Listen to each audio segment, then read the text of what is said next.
And, they're pointing, the Biden administration is pointing their fingers at Donald Trump and at you. This is Jen Psaki, the new press secretary.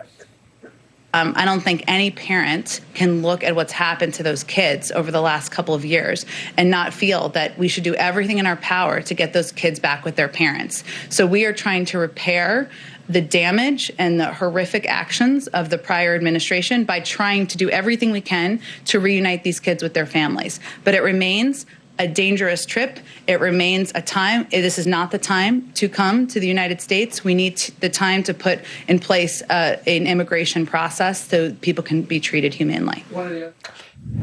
As you know, there was a ton of fake news about what you were doing and why you were doing it, but your reaction to what the Biden administration is saying.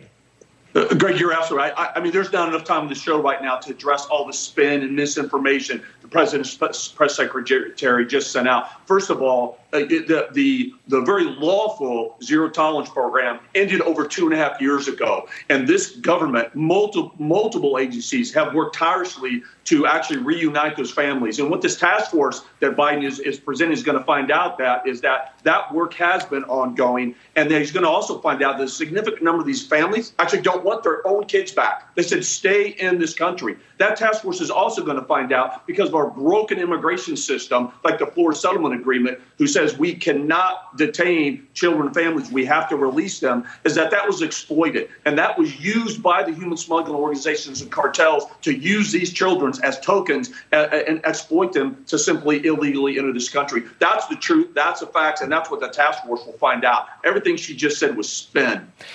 Operationally, what are the troops doing, the officers on the border? How much had they changed or have had to change their day-to-day operations? It's already changed. Let's take the wall, for example. So it stopped being built. With every mile of a wall that's not being built, their job is more dangerous and more difficult. Instead of us having the tactical advantage to shape the cartel's behavior, they now shape our behavior. They stopped the DHS memo, stopped the implementation of the Migrant Protection Protocol. They can no longer enroll people in the single-handed policy that helped to end catch and release and really helped to stem the flow of illegal immigration by 75%. We could go to ICE and talk about now the priorities that now put more enforcement restrictions on ICE than under the previous Obama-Biden administration. Basically stripping ICE. If you're not a terrorist or a convicted violent criminal, basically ICE, it's hands off. I could go on and on, Greg. But again, just within a couple of weeks, he's decimated our ability to secure this border and keep our country safe. We just saw the video of you and the president at the border. The president seems to be inspecting the wall and explaining it at one point to you guys down there.